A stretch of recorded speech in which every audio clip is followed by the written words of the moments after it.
धन्यवाद हो कि परमेश्वर ने हमें फिर से ये मौका दिया कि हम एक बार फिर से उसके चरणों के पास आएं और आज फिर हम उसके नाम को, जो आला नाम है, श्रेष्ठ नाम है, हम उसको नाम को धन्य कहें। परमेश्वर आज फिर से हमें अपने चरणों में ले आया है कि हम उसके वचन को एक बार फिर से सुने और ये 2021 जो परमेश्वर ने हमारे जीवन में दिया है, इसको हम स्वागत करते हुए, इसका धन्यवाद करते हुए हम अपने जीवन में इस वर्ष में आगे बढ़ने का प्रयास करें।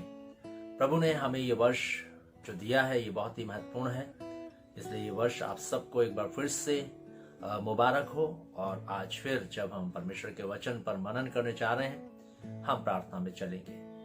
जीवित प्रभु, हम एक बार फिर से धन्यवाद देते हैं आज के सुंदर समय के लिए, इस घड़ी के लिए प्रभु, जिसमें हम फिर से तेरे चरणों के पास आ सकते हैं और आज फिर तेरी आराधना, तेरी स्तुति कर सकते हैं तेरे चरणों में बैठ करके।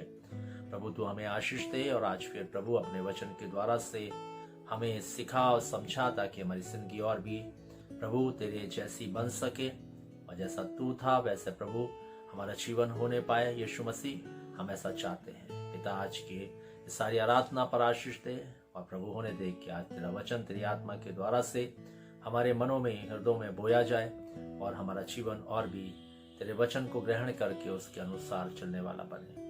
जितने लोग आज इस आराधना में जुड़ रहे हैं, जुड़ेंगे, प्रभु सबको आशीष दे। मैं यीशु के नाम से मांगते, आमीन।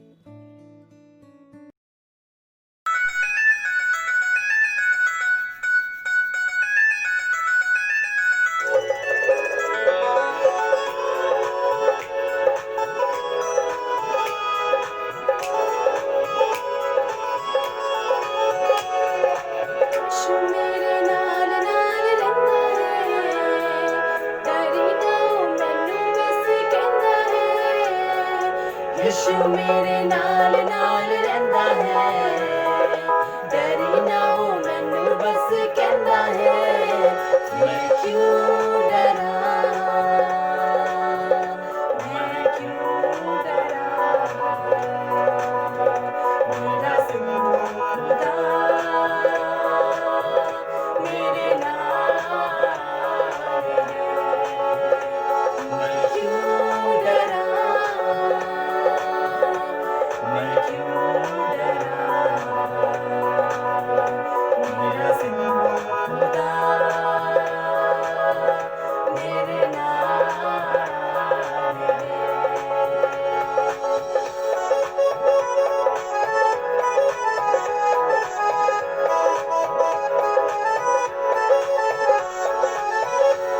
मैं जादा मेरे अगे अगे चलदा, लखा लख दूत मेरे रखवाली करदा। जिथे भी मैं जावा मेरे अगे अगे चलदा, लखा लख दूत मेरे रखवाली करदा। रब दादा ओदा करा धन्यवाद, केड़े शब्दां दा ओदा करा धन्यवाद। हर पासे ओदा ही जलाल है। मैं क्यों डरा, मैं क्यों डरा, मेरा सिंह खुदा मेरे नाल है। मैं क्यों डरा,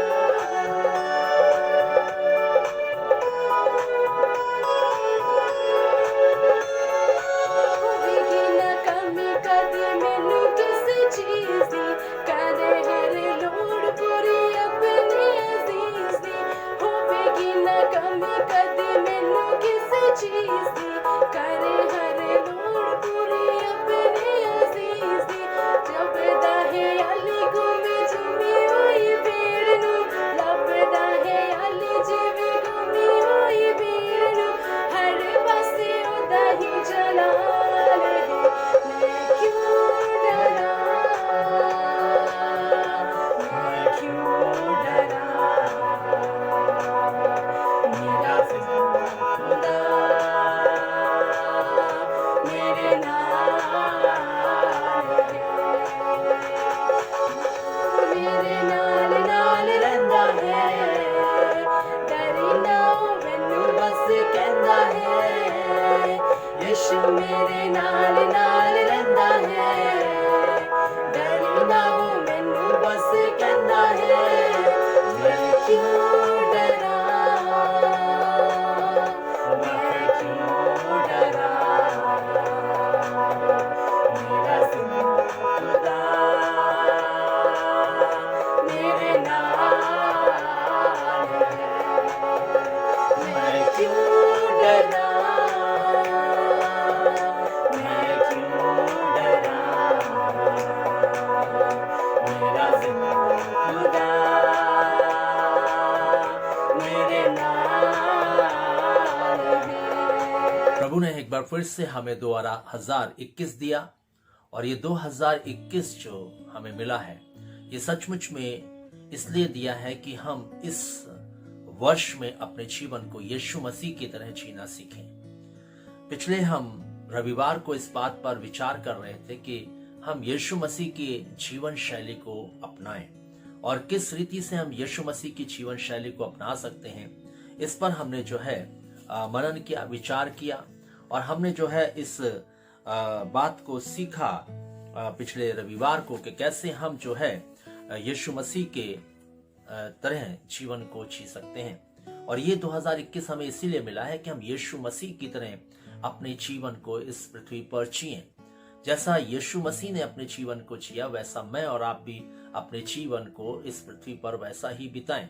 सो आज फिर हम इस नए वर्ष में प्रवेश कर गए हैं और नया वर्ष जो है हमारे जीवन के लिए एक नई चुनौती को लेकर आया है और एक नई शुरुआत को लेकर आया है।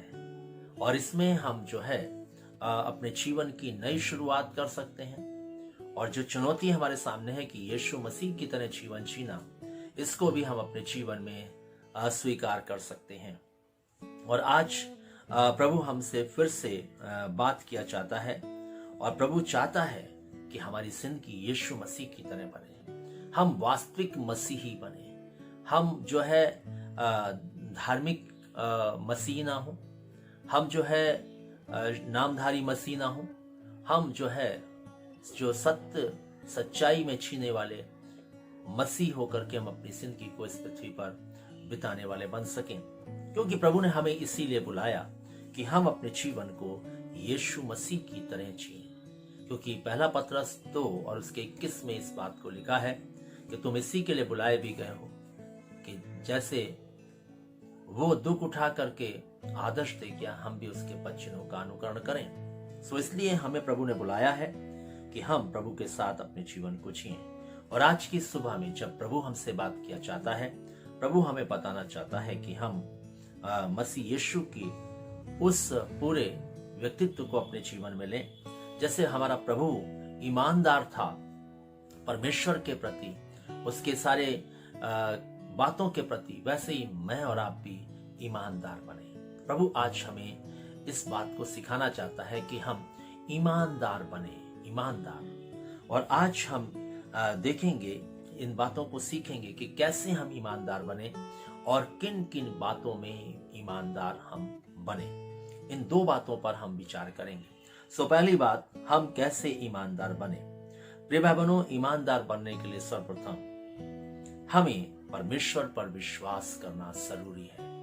अगर हम परमेश्वर के प्रति ईमानदार रहना चाहते हैं तो हमें परमेश्वर पर विश्वास करना होगा। एक विश्वास का जीवन हमें प्रभु पर आधारित होकर के जीना होगा।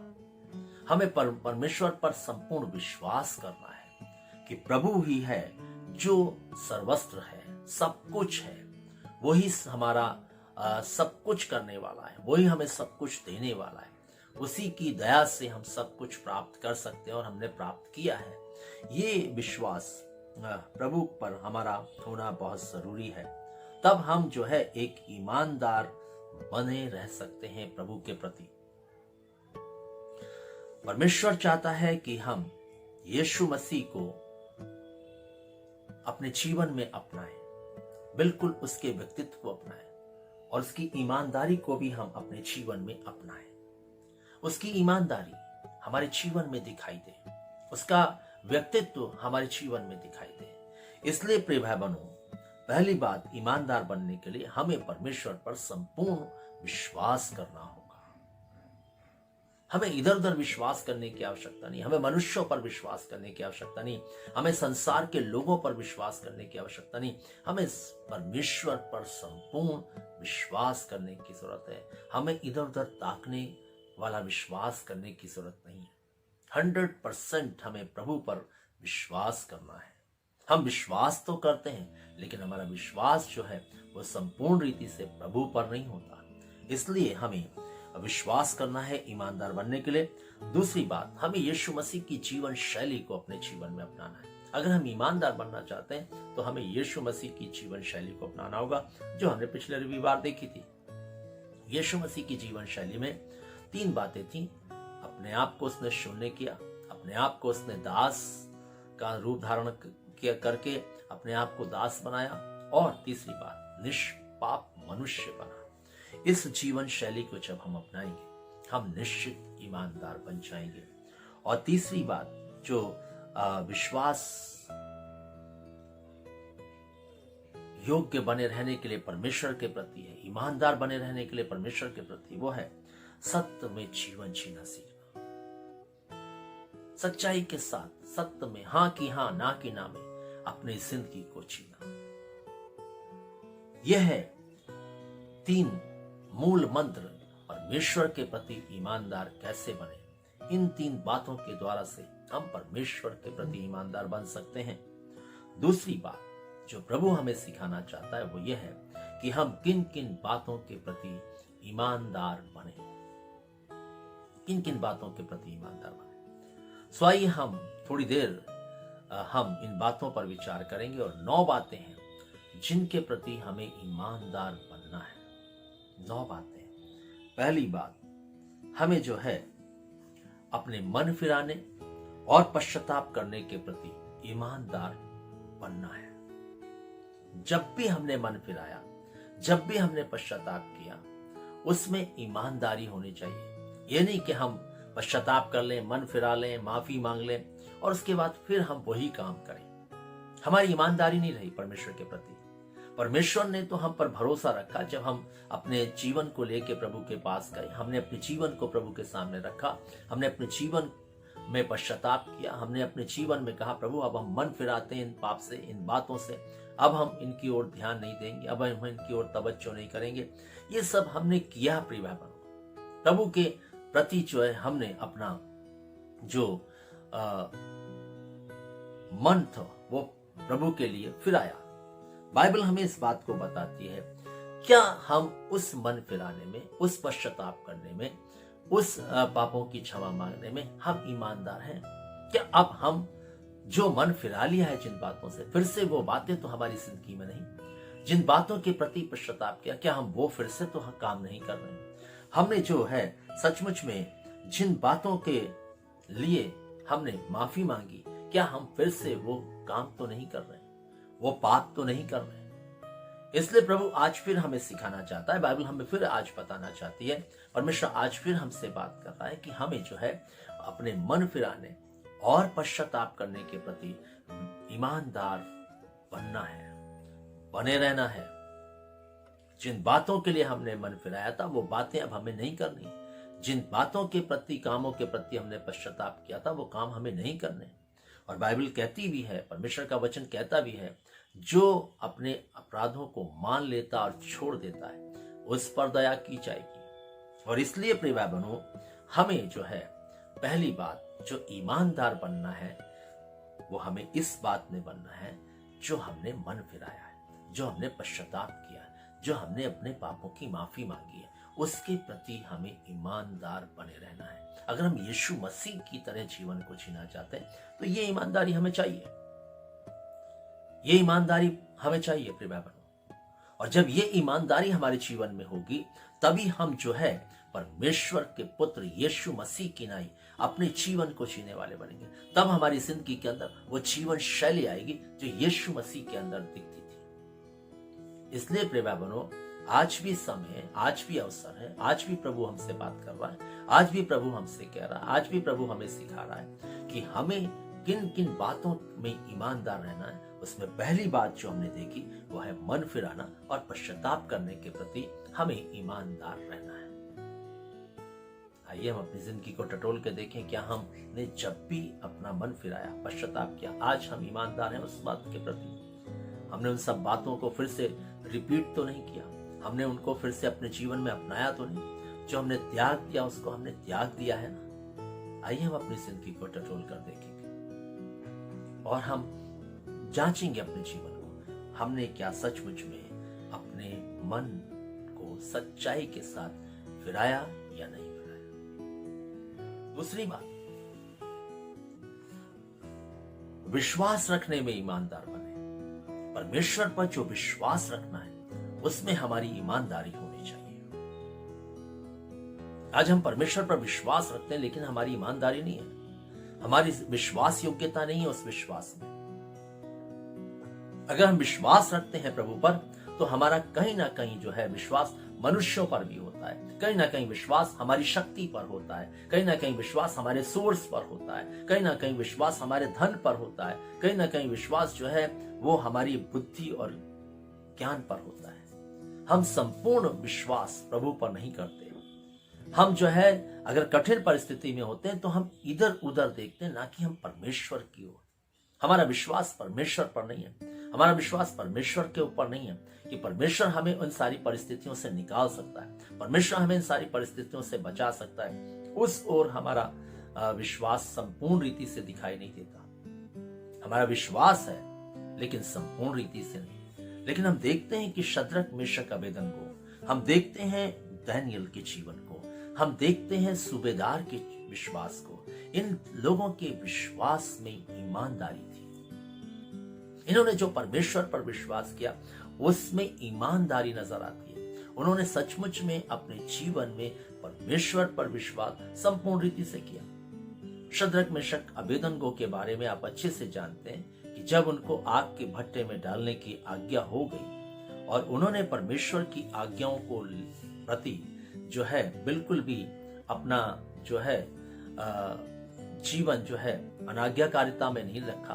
हम देखते हैं कि किस रीति से जब राजा ने उनसे कहा कि अब तुम्हें कौन छुड़ा सकता है, कौन है जो मेरे हाथ से बचा सकता है, कौन है जो इस आग के भट्टे से तुम्हें बचा सकता है। और हम देखते हैं कि शद्रक, मेशक, अबेदनगो ने कहा, हे राजा, हमें तुझे उत्तर देने का कोई प्रयोजन चाह नहीं पड़ता, लेकिन हम एक बात जरूर तुझसे कहना चाहेंगे। हम जिस परमेश्वर पर विश्वास करते हैं, जो हमारा परमेश्वर है, वो हमें तेरे हाथ से छुड़ाने की शक्ति रखता है और हमें जो है इस आग के भट्टे से बचाने की भी शक्ति रखता है। और यहाँ पर हम देखते हैं प्रिय भाई बहनों किस रीति से दानियेल और शद्रक, मेशक, अबेदनगो का विश्वास था। दानियेल के जीवन के बारे में भी हम देखते हैं, जब उसको आदेश मिला कि कोई भी अपने देवता की उपासना नहीं करेगा, कोई भी अपने ईश्वर की उपासना नहीं करेगा, सब जो है राजा की खड़ी कराई हुई मूर्ति को दंडवत करेंगे, उसी की उपासना करेंगे। हम देखते हैं कि दानियेल ने परमेश्वर पर विश्वास करके, केवल परमेश्वर पर भरोसा रख करके उसने अपने जीवन में परमेश्वर की ही आराधना की। लोगों ने चुगली खाई, लोगों ने उसको पकड़वाया, राजा ने उसको दंडित किया, शेरों की मात में डाला गया, लेकिन उसका विश्वास संपूर्ण किस पर था? वो अपने विश्वास में ईमानदार था। और इसलिए जब वो अपने विश्वास में ईमानदार रहा, प्रभु ने उसे उस शेरों की मात से बचाया। जब शद्रक, मेशक, अबेदनगो ईमानदार रहे, परमेश्वर ने उन्हें आग के भट्टे से निकाल लिया बाहर। इसलिए प्रिय बहनों, हमारे विश्वास की ईमानदारी हमें बचा सकती है। अगर हम सचमुच में अनंत जीवन पाना चाहते हैं, अपने विश्वास के प्रति ईमानदार रहें। जो विश्वास आप परमेश्वर पर कर रहे हैं उसके प्रति ईमानदार रहें। संपूर्ण रीति से परमेश्वर पर आधारित रहें। संपूर्ण रीति से परमेश्वर पर भरोसा रख करके अपने जीवन को आगे बढ़ाएं। इसलिए परमेश्वर का वचन बताता है, जब हम नए नियम में जाते हैं, सूबेदार के विश्वास के बारे में, और जिसके बारे में यीशु मसीह ने कहा, आज तक ऐसा विश्वास मैंने इस्राएल में नहीं पाया। कैसा विश्वास था उस सूबेदार का। उसने कहा, प्रभु मैं इस योग्य नहीं कि तू मेरे छत के तले आए, तो यहीं से कह दे मेरा नौकर जो है ठीक हो जाएगा। और हम देखते हैं कि उसका विश्वास प्रभु पर कितना अटूट था, कितना वो विश्वास के प्रति ईमानदार था। परमेश्वर पर 100% उसको विश्वास था कि प्रभु अगर यहीं से कह देगा तो मेरा नौकर ठीक हो जाएगा, उससे छूने की आवश्यकता नहीं। आज हमारा विश्वास ऐसा है, क्या हम सचमुच में अपने विश्वास के प्रति ईमानदार हैं? प्रिय भाई बहनों, याद रखो, विश्वास एक दिन हमारा परखा जाएगा। आग के जैसा सोना आग में परखा जाता है, वैसे ही परखा जाएगा। और क्या हम अपने विश्वास में ईमानदार निकलेंगे? इसलिए विश्वास के प्रति ईमानदार रहो, अपने विश्वास को प्रति ईमानदार बने रहो, ताकि प्रभु हमारा जो है हमारे विश्वास को देखकर हमें आशीष दे सके। जैसे दानियेल को दी, सूबेदार को दी और शद्रक, मेशक, अबेदनगो को दी। ऐसे और बहुत सारे लोग हैं बाइबल के अंदर जिनके विश्वास के अनुसार प्रभु ने आशीष दी। प्रभु ने कहा कई लोगों से, जा तेरे विश्वास ने तुझे बचा लिया, जा तेरे विश्वास के अनुसार हो जाए। ईमानदारी विश्वास के प्रति परमेश्वर के ऊपर रखने पर हमारी ईमानदारी होनी चाहिए। इसलिए प्रिय भाई बहनों, हमें किन बात में ईमानदार बने रहना है? विश्वास योग्य बने रहना है। दूसरी बात, विश्वास के प्रति। तीसरी बात जो हमें परमेश्वर का वचन बताता है, किन बातों के प्रति हम ईमानदार रहें। परमेश्वर के विधि और नियमों के प्रति, जो भी विधियां दी हैं, जो भी नियम उसने दिए, उनके प्रति हम ईमानदार रहें, ईमानदार बने रहें। हमें परमेश्वर की हर एक विधि, हर एक नियम के प्रति ईमानदार रहना है। अगर परमेश्वर ने हमें विधि दी है कि अपने बच्चों को परमेश्वर के समीप ला करके अर्पण करो, तो हमें करना है। परमेश्वर ने अगर हमें विधि दी है कि हमें जो है अपने गुनाहों की माफी के बाद अपने जीवन में बपतिस्मे रूपी विधि नियम का पालन करना है, तो हमें करना है। जो भी विधियां हैं परमेश्वर के द्वारा दी गई, जो भी नियम प्रभु के द्वारा से हमें मिले, हमें उनका पालन करना है प्रिय भाइयों। हमें उसके प्रति ईमानदार रहना है प्रिय भाइयों, ताकि हमारा जीवन सचमुच में परमेश्वर की महिमा का कारण बने। प्रभु यीशु मसीह जब इस संसार में आए, उन्होंने हर एक विधि, हर एक नियम का जो परमेश्वर के द्वारा से आधारित थी, जो दी गई थी, उसके अनुसार उन्होंने अपने जीवन में हर कार्य को किया। आज प्रभु हमें भी सिखाना चाहता है कि हम जो उसके लोग हैं, हमें परमेश्वर की हर एक विधि, हर एक नियम के प्रति ईमानदार रहना है। चाहे वो धार्मिक विधि नियम हो, चाहे शरीर के प्रति विधि नियम हो, चाहे आत्मिक जीवन के प्रति विधि नियम हो, हमें परमेश्वर के प्रति ईमानदार रहना है। चौथी बात, हमें जो है आज्ञाओं के प्रति ईमानदार रहना है। आज्ञाओं के प्रति जो भी आज्ञाएं परमेश्वर ने हमें दी, हमें हर एक आज्ञा का पालन करना है, चाहे वो छोटी हो, चाहे वो बड़ी हो, कैसी भी आज्ञाएं क्यों ना हो। बाइबल तो हमें इस बात को बताती है कि परमेश्वर की आज्ञाएं जो है वो कठिन नहीं है। परमेश्वर की आज्ञाएं जो है वो सरल हैं। परमेश्वर की जो आज्ञा है वो बिल्कुल सरल है, बिल्कुल कठिन नहीं है। आज हम परमेश्वर की आज्ञाओं का पालन करने में कठिनाई महसूस करते हैं। हमें ऐसा लगता है कि परमेश्वर की आज्ञाएं बहुत कठिन हैं, जिनका हम पालन नहीं कर सकते। लेकिन बाइबल हमें इस बात को बताती है कि हम हर एक आज्ञा का पालन कर सकते हैं, क्योंकि हमारे प्रभु यीशु मसीह जब इस संसार में मनुष्य बन करके आए, उन्होंने मनुष्य देह में रह करके जो है हर एक आज्ञा का जो परमेश्वर के द्वारा से उन्हें दी गई थी, उसका उन्होंने पालन किया। मैं और आप भी कर सकते हैं। इब्रानियों के पत्र में जाएंगे, देखिए बाइबल क्या कहती है। यदि हम खोलें इब्रानियों का पत्र और उसका 5 अध्याय, देखिए परमेश्वर का वचन किस प्रकार से हमारे सामने आता है और किस प्रकार से प्रभु हमें सिखाना चाहता है। प्रभु यीशु मसीह की उस आज्ञाओं के प्रति ईमानदारी को लेकर के देखिए क्या कहता है। 5 और उसके 8 पद में लिखा है, पुत्र होने पर भी उसने दुख उठा उठा कर आज्ञा माननी सीखी।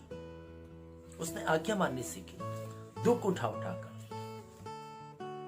उसने हर एक आज्ञा का पालन किया, चाहे वो उसके लिए कष्टदायी रही हो, चाहे वो उसके लिए जो है भली रही हो, चाहे जैसी भी आज्ञा क्यों ना हो, उसने हर आज्ञा का पालन किया। और आज जो हम अपने आप को क्रिश्चियन कहते हैं, आज जो हम अपने आप को मसीह कहते हैं, क्या मेरे और आपको इन आज्ञाओं का पालन करने की आवश्यकता नहीं? क्या हमको इन आज्ञाओं को नहीं मानना है? क्या ये आज्ञा हमारे, मेरे और आपके लिए नहीं है? ये हम सबके लिए है। ये जैसे यीशु मसीह के लिए आज्ञाएं थी, वैसे ही आज्ञाएं हम सबके लिए। इसलिए प्रिय भाई बहनों, हमें परमेश्वर की हर एक आज्ञा का पालन करना है, ताकि हम उन आज्ञाओं का पालन करके जीवन को पा सकें। आपको मालूम है, जब प्रभु यीशु मसीह के पास एक व्यक्ति आया और उसने उससे कहा कि मैं शाश्वत जीवन पाने के लिए क्या करूं, तो प्रभु ने उससे कहा, तू आज्ञाओं को तो जानता है, और इसलिए आज्ञाओं का पालन करने से ही हम शाश्वत जीवन को पाएंगे। और इसलिए हमें परमेश्वर की आज्ञाओं के प्रति ईमानदार रहने की आवश्यकता है। प्रिय भाई बहनों, हम परमेश्वर की एक एक आज्ञा के प्रति ईमानदार बने, चाहे वो छोटी हो, चाहे वो बड़ी हो, चाहे वो जैसी भी क्यों ना हो। जो उसने आज्ञा हमें दी है, हम उसका अक्षर ब अक्षर पालन करें। प्रिय भाई बहनों, अगर हम जीवन को पाना चाहते हैं तो हमें वैसा ही करना होगा।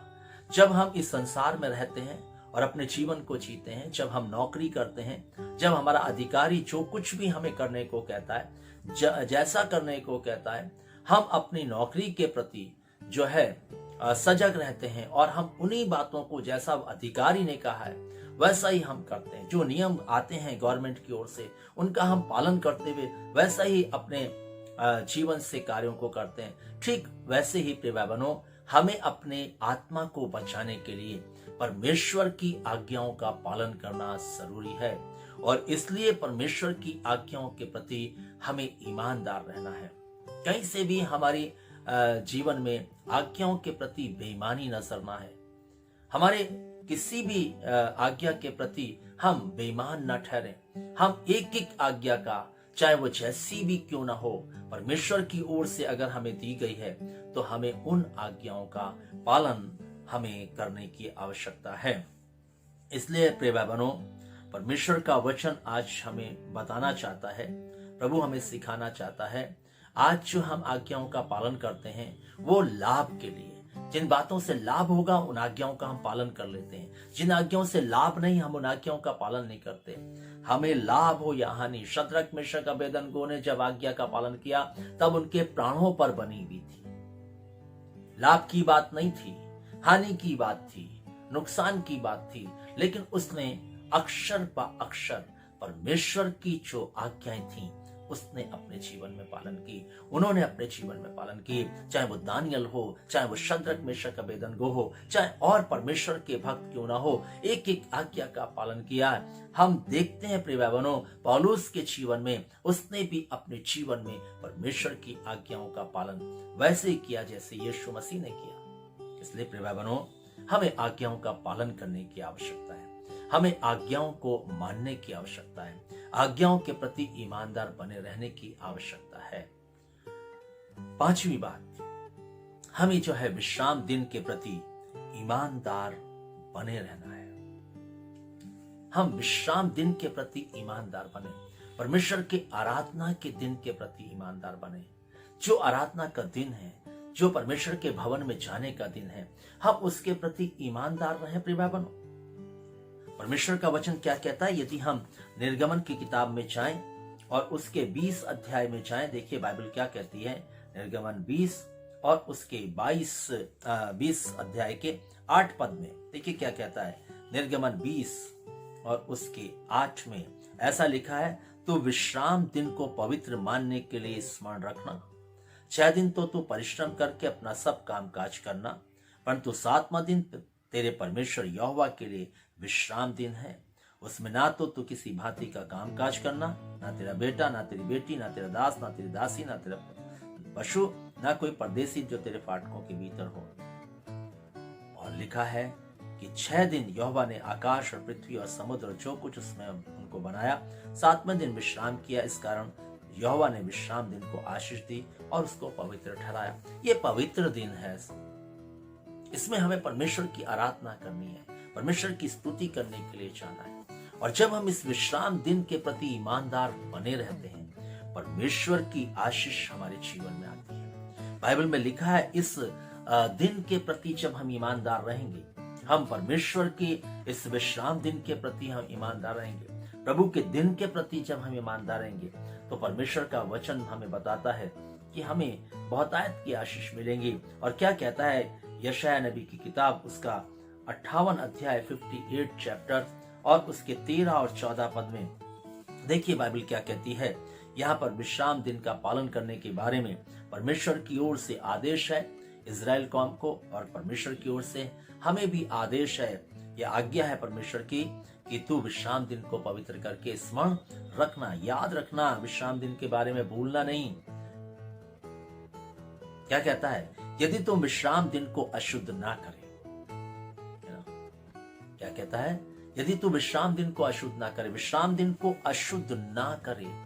हम जब चर्च नहीं जाते हैं संडे को, हम अशुद्ध करते हैं, उस दिन को अशुद्ध बनाते हैं, अशुद्ध कर देते हैं, क्योंकि हम विश्राम दिन को चर्च नहीं जा रहे हैं, हमारा संडे को चर्च नहीं जा रहे हैं, हम उसकी स्तुति प्रशंसा करने के लिए चर्च नहीं जा रहे हैं, क्योंकि उसने हमें ये दिन दिया है ताकि हम उसकी आराधना, उसकी स्तुति करें। मंडे से सैटरडे लेकर हमने काम काज अपने कार्यों में व्यस्त थे।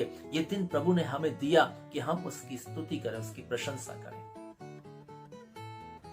और अगर हम नहीं जाते तो हम अशुद्ध करते हैं। इसलिए वो कहता है, यदि तू विश्राम दिन को अशुद्ध ना करे, अर्थात मेरे उस पवित्र दिन में अपनी इच्छा पूरी करने का यत्न ना करे। और इस दिन जो है अपनी इच्छा पूरी ना करे कि आज नहीं जाएंगे चर्च, आज नहीं, कल फिर अगले संडे चले जाएंगे, है ना, आज ये काम है, आज वो काम है। नहीं, अपनी मर्जी नहीं।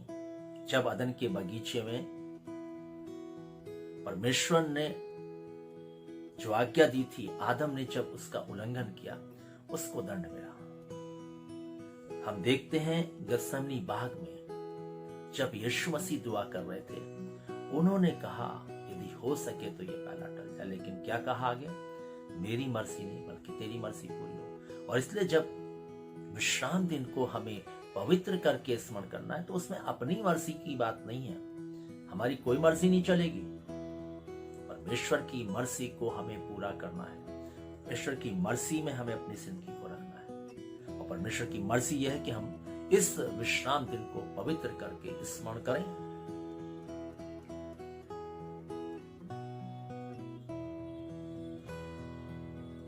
मैं फिर कहना चाहता हूं हर एक मसीह विश्वासी से, आराधनालय में आराधना करने का जो दिन है ठहराया गया, हमें उसमें जाना है और आराधना और स्तुति हमें करनी है परमेश्वर की,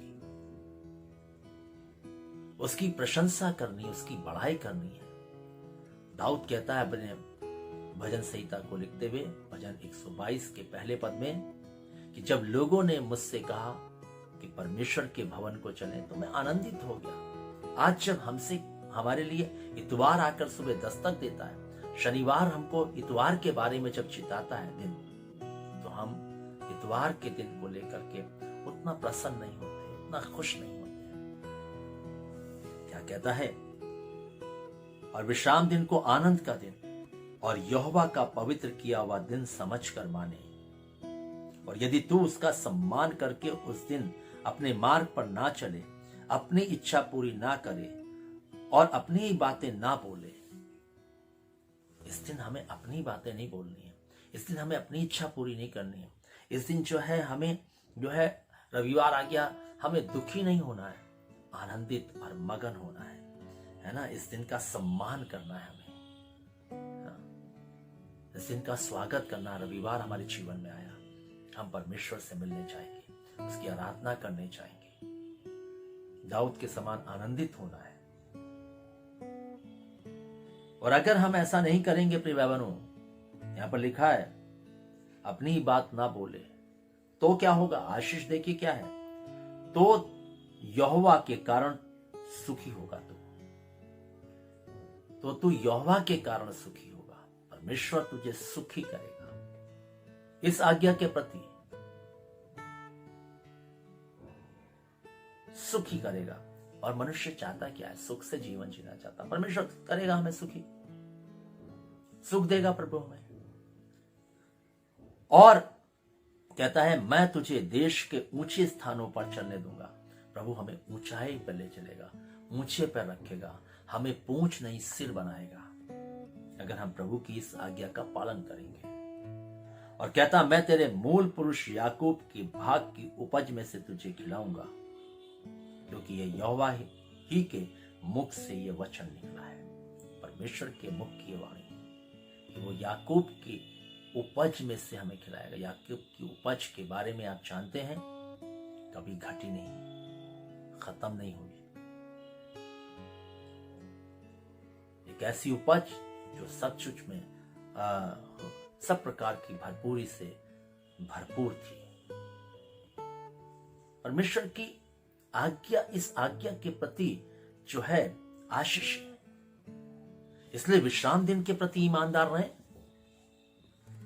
ईमानदार बने रहें। और जब रविवार आता है, हम उठ करके जैसे अपनी ड्यूटी जाते हैं, हम उससे भी पहले उठ करके हम प्रभु के दिन का सम्मान करें, हम इस दिन को आनंद के साथ ग्रहण करें। अगर कोई प्रोग्राम भी है तो सबसे पहले हम परमेश्वर के भवन को जाएं और फिर हम जहां जाना है हम वहां जा सकते हैं, लेकिन पहला स्थान हम प्रभु को दें। सो प्रभु आज हमसे फिर कहता है कि जो हमें ईमानदार बने रहना है, पांचवी बात वो है विश्राम दिन के प्रति। हमें जो ईमानदार बने रहना है वो है दान देने के प्रति।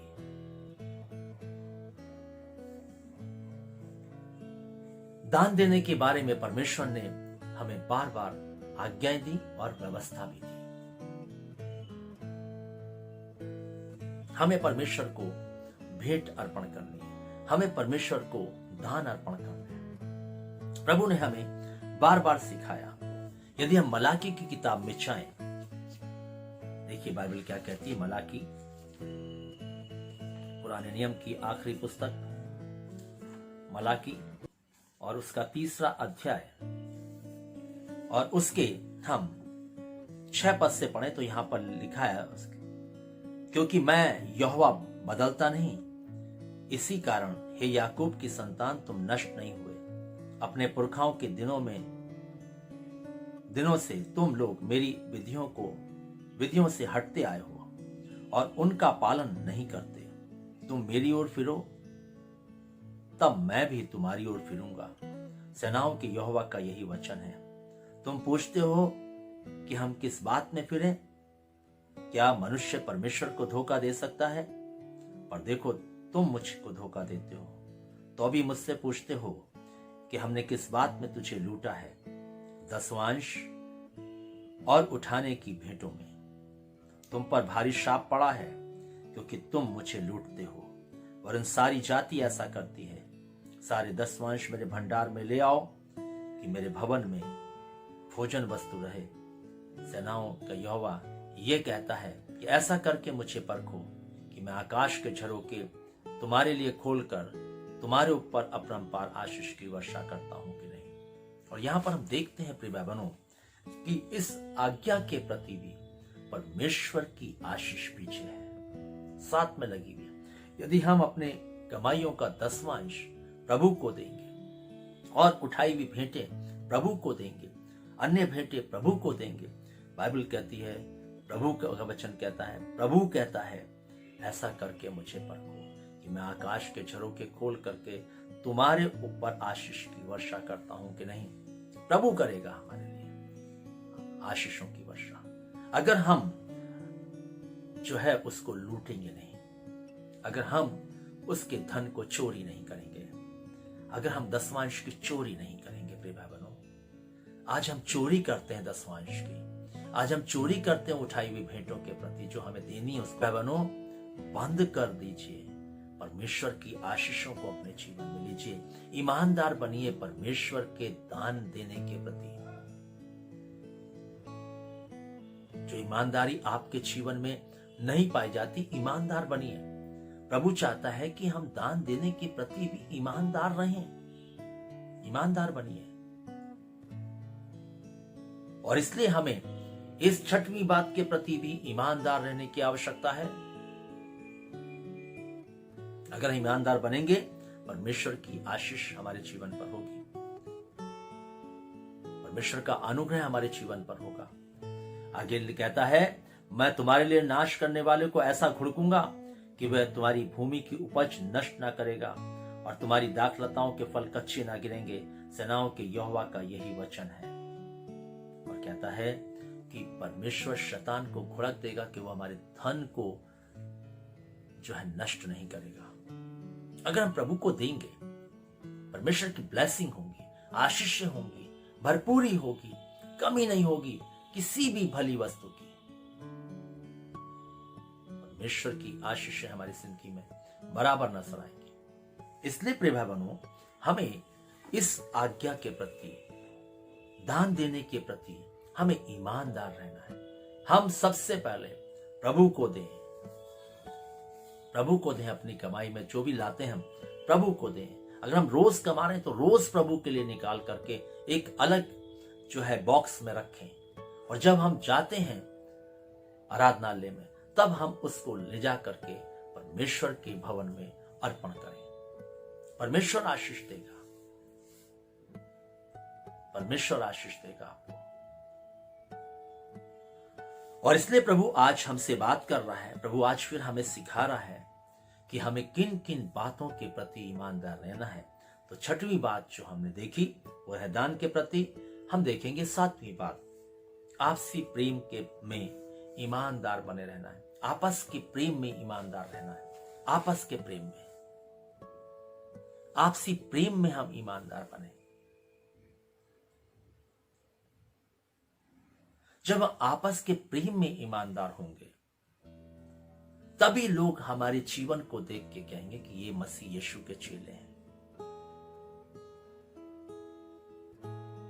तभी वो कहेंगे कि यीशु मसीह के चेले हैं। इसलिए प्रभु अपने लोगों में इस बात को अंतिम समय तक देखना चाहता है कि हम एक दूसरे से प्रेम करते हैं कि नहीं, एक दूसरे के प्रति प्यार है कि नहीं,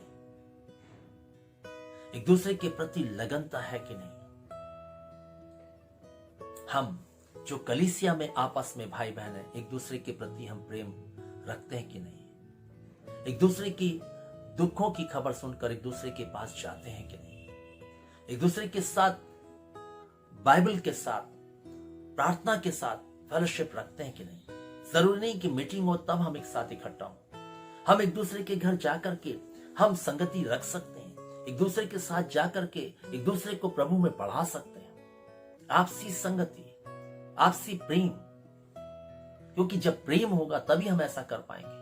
अगर प्रेम हमारे जीवन में नहीं, हम कभी नहीं कर सकते प्रेम बनो कि हम एक दूसरे को जाकर के उठाएं।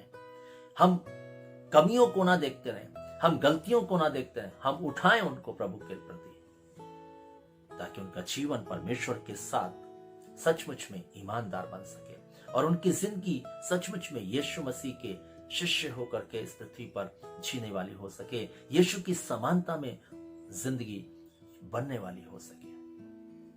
इसलिए प्रिय भाई बहनों, परमेश्वर का वचन बताता है सातवीं बात कि हमें आपसी प्रेम में ईमानदार रहना है, ईमानदार रहना है। आठवीं बात, कलीसिया के प्रति ईमानदार बने। जो कलीसिया है प्रभु ने हमें दी है, जिसके हम सदस्य हैं, जिस चर्च में हम फेलोशिप रखते हैं, ईमानदार रहें उस कलीसिया के प्रति, उस कलीसिया की सारी सेवाओं के प्रति, उस कलीसिया के द्वारा किया जा रहा हर कार्य के प्रति, हर सुसमाचार प्रचार के प्रति, हर एक सेवकाई के प्रति हम ईमानदार रहें। हमें ईमानदार रहना है प्रिय बहनों, क्योंकि इस कलीसिया को लेने प्रभु आ रहा है। और जब हम कलीसिया के प्रति ईमानदार होंगे, प्रभु हमारी इस ईमानदारी को भी देखेगा, याद रखेगा और हमें अपने साथ बादलों पर ले जाएगा। ये नहीं कि हम कलीसिया को केवल जो है केवल यूज करें, उपयोग करें, है ना, अपने कामों के लिए नहीं। हमें कलीसिया के प्रति ईमानदार रहना है। हमें कलीसिया की चिंता करनी है, कलीसिया के बारे में सोचना है। अगर बढ़ नहीं रही तो बढ़ोतरी के बारे में सोचना है। अगर कुछ काम नहीं हो रहा तो उस काम के बारे में सोचना है। अगर कुछ मतभेद है तो उनके बारे में सोचना है। हमें सोचना है कलीसिया के बारे में। पौलुस कहता है अपनी पत्री में लिखते हुए, मुझे कलीसिया की चिंता दबाती रहती हर पल। हर पल मैं कलीसिया के प्रति चिंतित रहता हूं। मुझे और आपको भी कलीसिया के प्रति चिंतित रहना है प्रिय भाइयों। चिंता करनी है अब कलीसिया के लिए, कलीसिया के कार्यों के लिए, सेवकाई के लिए मुझे जाना है, दौड़ना है, समय देना है, प्रभु उसकी सारी एक्टिविटीज में भाग लेना है जो कलीसिया के द्वारा से की जाती है, ताकि हमारी जिंदगी परमेश्वर के प्रति ईमानदार ठहरे। क्योंकि प्रभु इस कलीसिया से अधिक प्यार करता है और इस कलीसिया को उसने इसीलिए बनाया कि ये कलीसिया पुत्र की पहचान में एक हो जाए। लेकिन आज हम अपनी जिंदगी को अगर झांक कर देखें, हम प्रभु के समानता में जाने का यत्न नहीं कर रहे। इतने वर्ष हो गए हैं, हमने अपने जीवन को यीशु की तरह जीना नहीं सीखा। हमने लोगों की तरह जीना सीख लिया, हमने बॉलीवुड की तरह जीना सीख लिया, हमने संसार के लोगों की तरह जीना सीख लिया, लेकिन यीशु की तरह हमने जीवन जीना आज तक नहीं सीखा, जबकि हम जन्मजात मसीह या हम पुराने मसीह या हम नए आए हुए मसीह, जो भी हम अपने आप में हैं, मैं सबके लिए इस बात को बोला, हम इस बात को अपने जीवन में देखें, क्या मैं मसीह की तरह जीने वाला बना? जो साल बीत गए प्रिय बहनों, बेकार हो गया अगर हमने यीशु की तरह जीवन नहीं जीना सीखा। ये 2021 प्रभु ने हमें दिया है कि हम यीशु की तरह जीवन जीने वाले बने। और इसलिए कलीसिया के प्रति ईमानदारी जरूरी, क्योंकि कलीसिया को ही परमेश्वर ने प्रेरित भविष्यवक्ता, उपदेशक और सुसमाचार सुनाने वाले नियुक्त करके दिया है। इसलिए हम कलीसिया के प्रति ईमानदार रहें। जैसे हम अपने परिवार के प्रति ईमानदार हैं, अपने परिवार की चिंता करते हैं, परिवार के बारे में सोचते हैं, कलीसिया के बारे में भी सोचना है। पासवान की कलीसिया नहीं है, कलीसिया हम सब की है। हमें सबको कलीसिया के बारे में सोचना है और एक कलीसिया का अंग बन करके कार्य को करना। जैसे देह में बहुत सारे अंग हैं, लेकिन हर एक अंग एक दूसरे के प्रति समर्पित है, एक दूसरे के लिए कार्य करता है, हमेशा देह के लिए चिंता करता है। हमें भी कलीसिया जो मसीह की देह है, हमें चिंता करनी है उसकी, ताकि हमारी जिंदगी सचमुच में परमेश्वर की कलीसिया के प्रति ईमानदार ठहरे। इसलिए प्रभु फिर से कहना चाहता है, हमें ईमानदार जो बने रहना है। 8वीं बात कलीसिया के प्रति। 9वीं और अंतिम बात को देखेंगे, हमें ईमानदार बने रहना है परमेश्वर के प्रति। हमेशा परमेश्वर के प्रति ईमानदार रहना है। चर्च जाने में हमें ईमानदार रहना है परमेश्वर के प्रति। परमेश्वर के साथ अपनी जिंदगी को ईमानदारी के साथ रखने में हमें ईमानदार बने रहना है। प्रिय भाई बहनों, परमेश्वर का वचन क्या कहता है? लूका रचित सुसमाचार 10 अध्याय परमेश्वर के प्रति ईमानदार बने रहने के लिए देखिए बाइबल क्या कहती है। लूका 10 और उसके 27 पद में देखिए परमेश्वर का वचन क्या कहता है। और ये वृतांत के बारे में तो आप अच्छे से जानते ही होंगे, लेकिन क्या कहता है परमेश्वर का वचन? लिखा है 10:27 में, उसने उत्तर दिया, तो अपने परमेश्वर से अपने सारे मन, अपने सारे प्राण, अपनी सारी शक्ति और अपनी सारी बुद्धि के साथ प्रेम रख, और अपने पड़ोसी से अपने समान प्रेम रख। अगर हम परमेश्वर के प्रति ईमानदार बने रहना चाहते हैं तो हमें परमेश्वर को पहला स्थान देना होगा, प्रथम स्थान प्रभु को। इसलिए यीशु मसीह ने कहा, यदि कोई मेरे पीछे आना चाहे तो यदि वो अपने लड़के वालों, माँ बाप, भाई बहन, पत्नी, बच्चों का इनकार ना करे तो वो मेरा चेला नहीं हो सकता। उनको अप्रिय ना जाने तो वो मेरा चेला नहीं हो सकता। आज प्रभु फिर हमसे कहना चाहता है, पहला स्थान प्रभु को, परमेश्वर को। हर बात में परमेश्वर को पहला स्थान। खाने से लेके, पहनने से लेकर के, जीवन जीने की हर दिनचर्या से लेकर के हमें पहले प्रभु को स्थान देना है। इसलिए वो कहता है, अपने सारे मन, अपने सारे प्राण, अपनी सारी शक्ति, अपनी सारी बुद्धि के साथ परमेश्वर से प्रेम रख। परमेश्वर से प्रेम करना है, उससे बढ़कर कुछ नहीं। और पौलुस ने अपने जीवन में परमेश्वर से प्रेम किया। उसने कहा, जब से मैंने यीशु मसीह की उत्तमता को जाना है, मैंने सारी बातों को हानि समझा है, सारी बातों को कूड़ा और करकट समझा है। केवल यीशु मसीह की उत्तमता ही उत्तमता है। उसने अपने जीवन में परमेश्वर को पहला स्थान दिया। उसने अपने सारे मन, अपने सारे प्राण, अपनी सारी शक्ति, अपनी सारी बुद्धि के साथ परमेश्वर से प्रेम रखा। और आज मुझे और आपको भी अपने जीवन में परमेश्वर के प्रति ईमानदार बने रहने के लिए यही करना होगा कि मुझे अपने सारे मन, अपने सारे प्राण, अपनी सारी शक्ति और अपनी सारी बुद्धि के साथ परमेश्वर से प्यार करना होगा, ताकि हम जो है परमेश्वर के प्रति ईमानदार रह सकें। और इसलिए प्रिय भाई बहनों, परमेश्वर के प्रति ईमानदार रहने से ही हमारी जिंदगी का जो है नैया पार लगेगी। अगर हम प्रभु के प्रति ईमानदार नहीं तो हम बेकार हैं। फिर हम किस बात के क्रिश्चियन हैं, हम किस बात के मसीह हैं?